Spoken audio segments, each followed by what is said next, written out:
second lead over the production car behind Natal, with Johnny Gemmell a close third.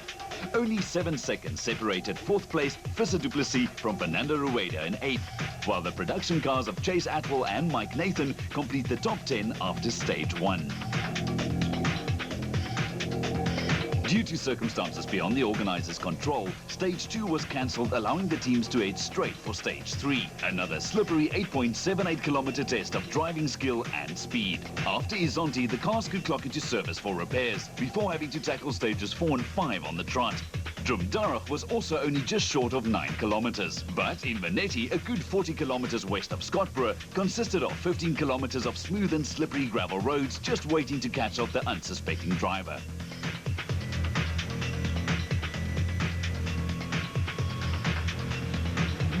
With Damso removed from the action, it was up to Johnny Gemmell and Peter Marsh to sweep the roads in the casual Toyota Auris. Since moving to the top S2000 class around 3 years ago, Gemmell has showed rally-winning speed in almost every event. Bad luck, however, robbed him of a number of victories, and with the disadvantage of being the first car on these roads, it seemed like the victory would once again not be within his reach. Gemmell lost around 40 seconds to the rally leader over this loop of slippery stages. And latest medium rides, long, tight turns, to turn slow. It's a bit slippy, but it's not going too bad at the moment. From second on the road, Charles Wilkin and Greg Godrich were still finding their feet in the new Cecil Konica Minolta Subaru. This is the current production car champion's first outing and the new N14 car from ProDrive in England. And as with any other new car, the team experienced some teething problems, but still survived this crucial part of the rally, albeit not in the production car lead. I don't know, I'm battling to turn the car in right-hander, so well, I've got no confidence to go quickly. Difficult. After 2 rather serious accidents during 2008, one of which completely destroyed his car, it was good to see Nicholas Ryan back behind the wheel of his rebuilt Toyota Runex. Together with new but experienced navigator Jeff Tyrer, Ryan was focused on finishing the event without taking any risks and hopefully attracting the attention of a future sponsor. I'm trying to get my pace back, but it's going to take the whole day today and tomorrow. I'm just not going to, I don't want to take chances. I've had a rough year last year. The promising and very talented team of Hein Latergan and Johan van der Merwe only secured their Diesel Technique sponsorship just days before the start of this event, allowing them to compete at the Total Tour Natal.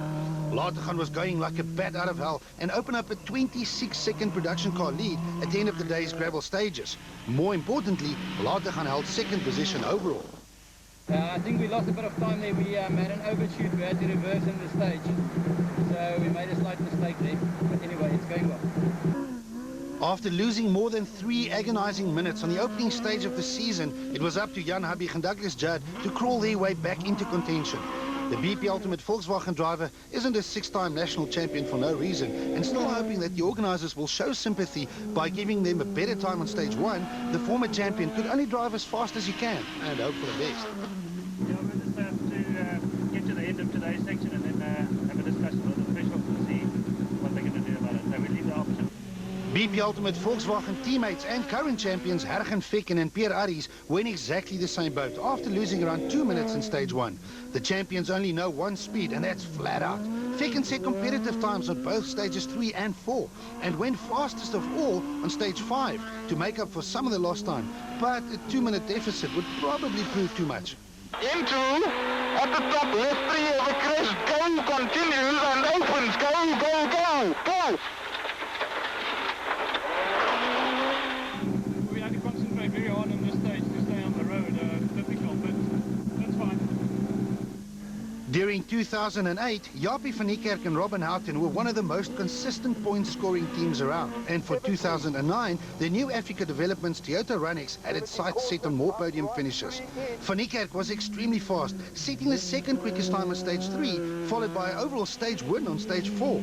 A dream start for the Pretoria businessman, who found himself in 3rd overall after the day's first 3 stages. But rallying is a cruel sport. Left 160. Clearing slight left into next.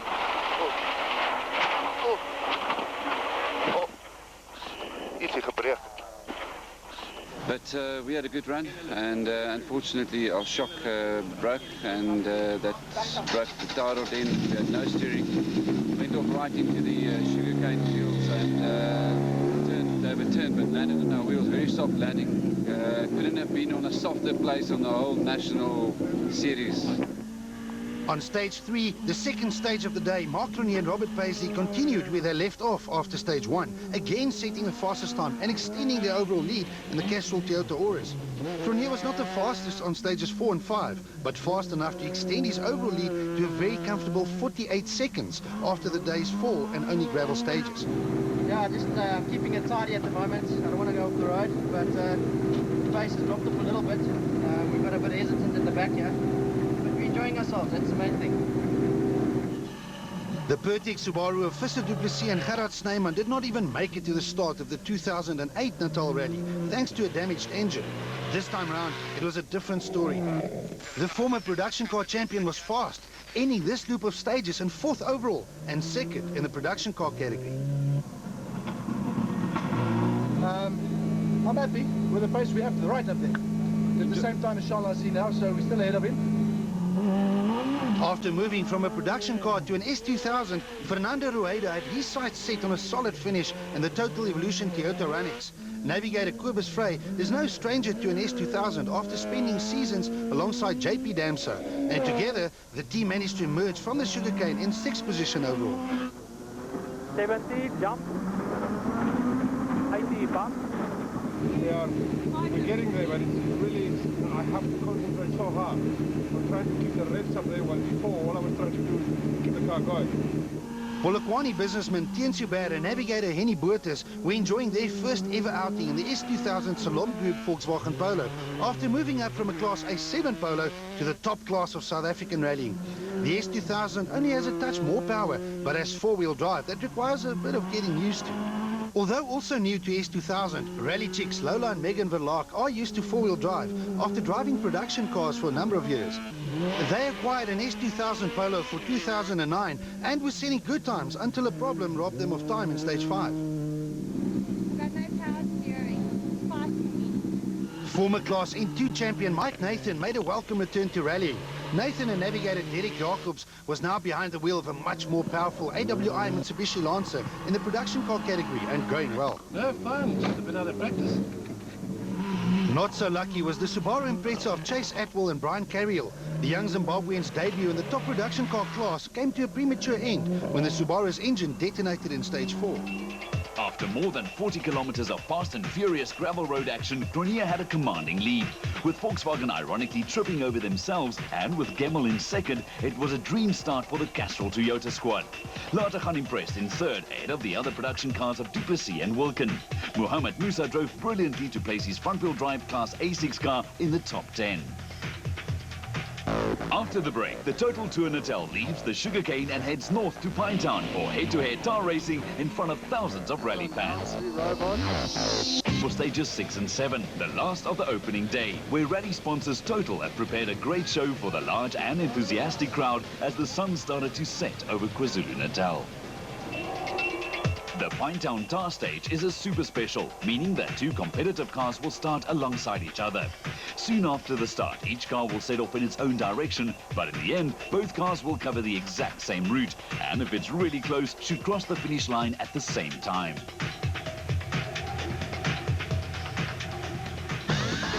On these sort of stages, a team has very little to gain, but all to lose, as a little mishap or wrong slot can so easily take a wheel off against one of the many pavements waiting on and around every corner.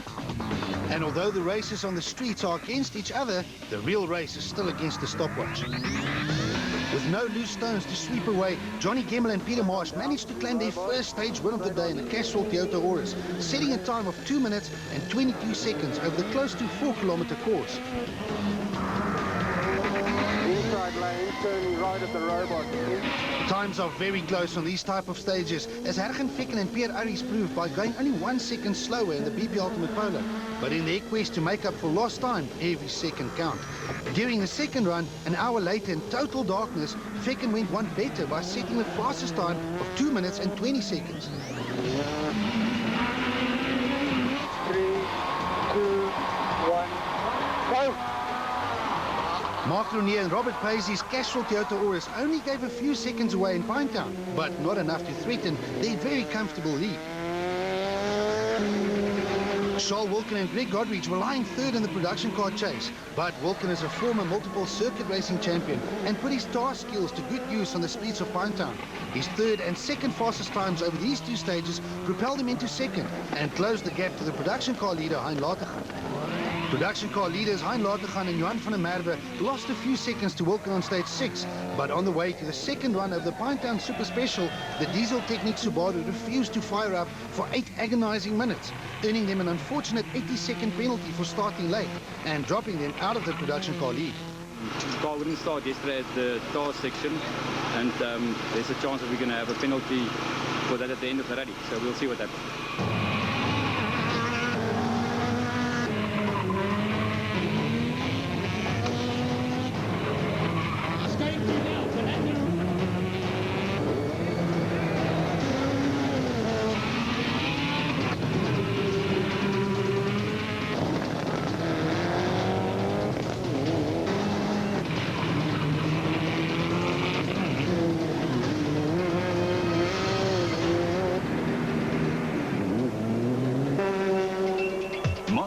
Goes to bed after day 1 of the Total Tour Natal as the commanding leader. And with Kemmel in second, it was going to be a good night for Castrol Toyota.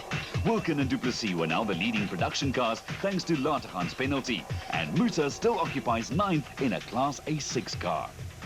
So far, the S2000 and production car battles provided loads of action and drama, but behind them around 20 more teams were all battling for glory in their respective classes.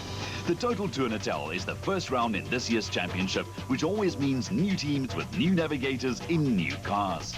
Class A7 is the top class for rally cars with only front-wheel drive.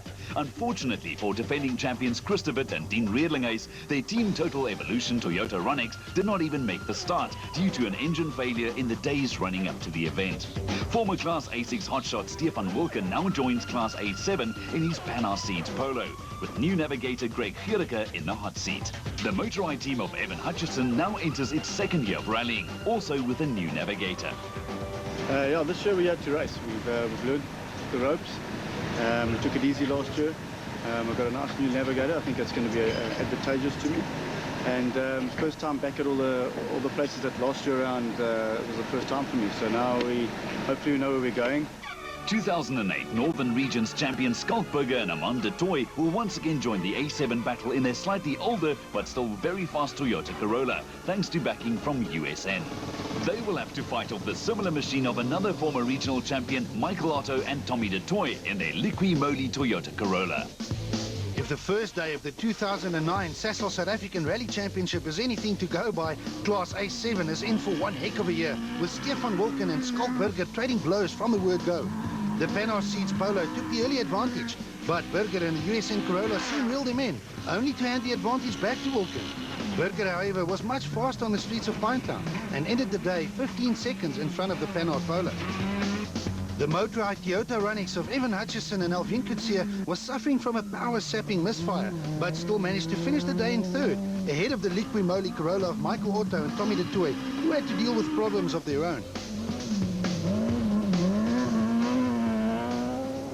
The battle for Class A6 honours this year will be a three-way fight between a trio of Team Total Evolution teammates. Craig Trott is the current class champion, but it's a new year, and with Robbie Coetzee in the hot seat, also a new navigator for the Team Total veteran. Rodney Fasagi and Carolyn Swan are multiple Class N3 champions and now join the Class A6 battle. But they will all have to take on the speed of Mohamed Musa and Grant Martin in their Team Total Toyota Auris. Absolutely, I've been rallying long enough for experience, and I think this year has to be the year where we chase for a championship and drive with our heads as opposed to with our hearts. Craig Trott and Robbie Coetzee found themselves nearly 2 minutes off the class lead and in third at the end of day 1. But Trott knew that a rally isn't won on the first day.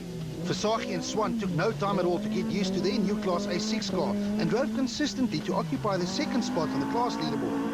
But day 1 and Class A6 belonged to none other than the Total Evolution Auris of Mohamed Musa and Grant Martin. Musa was flying, even beating the faster Class A7 cars and ending the day with a comfortable Class A6 lead. Class A5 is the training ground for future stars and the most important step on the rally ladder. They start them young in this class, like 16-year-old Capetonian Ashley Haig-Smith and his Team React Toyota Yaris, who doesn't even have a driver's license yet. Since I haven't got a license at all yet, I only get one in August, my navigator and I have got to swap over all the time after TCN. So before a TCN stage, we've got to stop there, we've got to be in a certain area 10 meters before, run around, get in, buckle in, and make sure we all got buckles, and then we're allowed to start the stage again.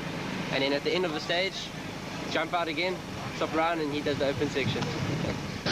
Former circuit racer Riyad Jaffa has now turned to rallying and will have the services of Henry Dielop with him in the Sassel Toyota Yaris. But all Class A5 eyes will be on the battle between BP Ultimate teammates and former class champion Guga Zulu and Carl Peskin, who returned to the class, and current class champions Andre Kleinberg and Des de Portier. Andre is the defending champion this year, and we've had some good battles over the last few years as well. And yeah, we just have to give each other some stick. I suppose it's going to be a good fight. Either one of the two of us can take it, so it should be good. Youngster Morna Jansen van Rensburg and Gewald Harten drove well to hold third in class. But as expected, the class battle was between Kleinberg and Zulu. Kleinberg ended the day just 9 seconds behind his rival and teammate, but was forced to take lateness, which dropped him further back and handed Zulu a comfortable lead going into day 2. Team Sassel's Dave Compton and Pierre Jordan have now moved up to Class N3, the production car class for near standard rally cars with engines up to 2 litres in capacity. It seems as if this class will only be a 2-horse race between Compton and a similar Toyota Runnix driven by husband and wife Rian and Hestley Erasmus. Compton emerged from day 1 as the clear class leader. Skalk Berger holds a 15-second advantage over Stefan Wilken in Class A7, with Evan Hutchinson in third. Mohammed Musa has a more than comfortable lead in Class A6, with a 51-second advantage over teammate Rodney Pasaki, while current class champion Craig Trott has to make up some time.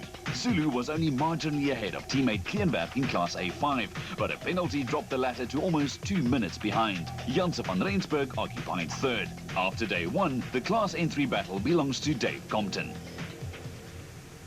As night fell, a light breeze brought clouds with it, and one could feel the expectations and uncertainty hanging in the air.